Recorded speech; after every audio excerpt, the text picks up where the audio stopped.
కీలకమైన వ్యాఖ్య చేశారు మాజీ మంత్రి హరీష్ రావు గారు. మేము 100 రోజుల కోసం చాలా ఈగర్గా వెయిట్ చేస్తున్నాం. 100 రోజులు ముగియగానే కాంగ్రెస్పై ముఖ్యంగా రేవంత్ సర్కార్ను ఒక చెడ ఆడుకుంటామని. ఆల్రెడీ ఆడుకుంటున్నారు కదా. హరీష్ రావు 100 రోజుల కొరకు చూస్తున్నట్టున్నాడు. కడియం సీఆర్ చూస్తున్నాడు కదా. పల్లా రాజశేఖర చూడలే కదా, స్టేట్మెంట్లు వచ్చాయి కదా. అవును. సో మా పత్రికలో మనం చదివాం కదా. అవును. సో మళ్ళీ తర్వాత అది తగ్గారు. అసలు ప్రభుత్వమే పడిపోతుందని ఊహాగానాలు చేశారు కదా. సో ఈ ప్రభుత్వం 6 నెలల ఎక్కువసేపు ఉండదు అని. సో అసలు 2వ రోజే 9th రోజే అడిగారు కదా, మీరు ఏమైంది రైతు బంధు అని. అడగకుండా ఉన్నారా? సో ఇప్పటికీ అడుగుతున్నారు కదా.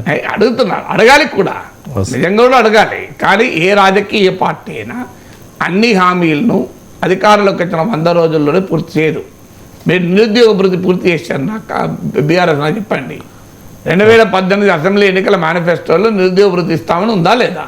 ఉంది. మరి 5 ఏళ్ళైనా చేయలేదు కదా. దళితులకు 3 ఎకరాలు ఇస్తామని 2014లో ఉందా లేదా? మరి చేయలే కదా.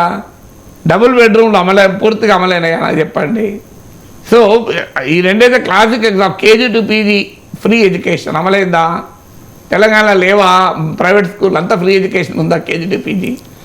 సో అందువల్ల బీఆర్ఎస్ అయినా కాంగ్రెస్ అయినా ఏ రాజకీయ పార్టీ అయినా అన్ని హామీలను ఒకేసారి అమలు చేయదు. ఈవెన్ 5 ఏళ్ళలో కూడా అమలు చేయదు. మీరు కాంగ్రెస్ ప్రభుత్వం కూడా ఏదో ఒక హామీ మిగులుతుంది. ఎందుకంటే ఇప్పుడు కేటీఆర్ లెక్కే చెప్పింది, నేను లెక్కే 400 హామీలు ఉన్నాయని. సో అందువల్ల అన్ని హామీలు అమలు చేస్తారా? సో అందులో ఏదో కొన్ని హామీలు అమలు కావు. అయితే రాజకీయంగా అమలు చేయని, నష్టం చేసి అమలు. లోన్ వేవరు, రుణమాఫీ అమలైందా? పూర్తిగా అమలు కాలేదు కనుకనే కదా రైతులు కూడా వ్యతిరేకంగా ఓటేసింది. అన్ని అమలైతే ఎందుకు బీఆర్ఎస్ నోటిస్తారు చెప్పండి. సో అందువల్ల ఏ పార్టీ అయినా పూర్తిగా అమలు చేయదు. కానీ ప్రతిపక్షం పనది. అందువల్ల హరీష్ రావు అన్నదే జరిగితే ప్రజాస్వామ్యవాదిగా నాలాంటి వాడు ఆనందిస్తాడు. ఎందుకంటే అధికారంలో ఉన్న వారిని ప్రతిపక్షం చెడుగుడు ఆడాల్సిందే. అదే healthy democracy. Week opposition is dangerous.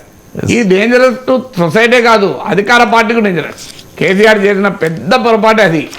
ఆయన ప్రతిపక్షాన్ని బలహీనపరిస్తే తాను శాశ్వతంగా అధికారంలో ఉంటానని అనుకున్నాడు.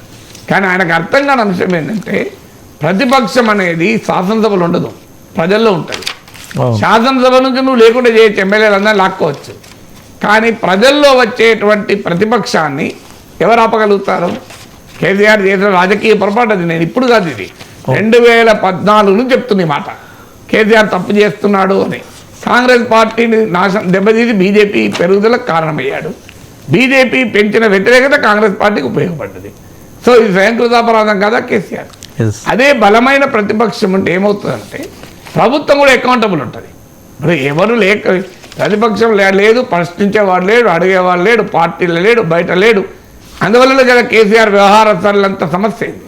నిజంగా కేసీఆర్ పాలన పైన ప్రజలు విసిగి వేసారి తీవ్రమైన అసంతృప్తితో ఓటు వేస్తారా అంటే కేసీఆర్ వ్యవహార సరళికి మీద ఎక్కువ మంది ఓటేశారు. It was more a verdict against attitude, less against performance. ఎందుకు ఈ మాట చెప్తున్నా అంటే కేసీఆర్ పాలనతో పూర్తిగా సంతృప్తి చెందిన వాళ్ళు కూడా 11% కాంగ్రెస్ కొట్టేశారు. కాస్తంత సంతృప్తి చెందిన వాళ్ళు అంటే సంతృప్తి పాజిటివ్గా ఉన్న వాళ్ళు కూడా 38% కాంగ్రెస్ కొట్టేశారు.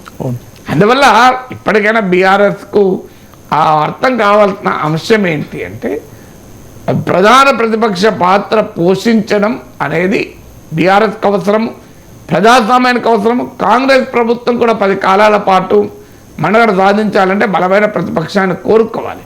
ఇప్పుడు బలమైన ప్రతిపక్షం కోరుకున్నప్పుడే కదా అది ఎఫెక్టివ్గా ఉండేది. ఇప్పుడు భీముడు దుర్యోధనుడు యుద్ధం చేస్తేనే కదా రక్తి కట్టేది. సో భీముడు దుర్యోధనుడు కాకుండా మీకు హీరో విలన్ కొట్టుకుంటేనే కదా మన సపోర్ట్ కొట్టేది. హీరో కమేడియన్ కొడుతున్నాడు, మన సపోర్ట్ కొడతామా? కొట్టాం కదా. ఇండియా ఆస్ట్రేలియా మ్యాచ్ ఆడితేనో, ఇండియా పాకిస్తాన్ మ్యాచ్ ఆడితే రక్తి కట్టేది కదా. ఇండియా జింబాబ్వే ఆడితే రక్తి కడుతుందా? ఇది కూడా అంతే. కానీ ఇప్పుడు మీరు అంటే ప్రతిపక్షం వాల్యూ, ప్రతిపక్షం విలువ ఇప్పుడు తెలిసి వస్తుంది కూడా బీఆర్ఎస్కి.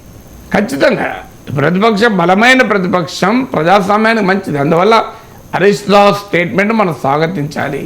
నేనే కాదు, రేవంత్ రెడ్డి కూడా స్వాగతించాలి. ఎందుకంటే మీరు 100 రోజులు ఆగి మీరు చెడుగుడాడు మొదలు పెడితేనే తెలంగాణ ప్రజల లాభం అవుతుంది.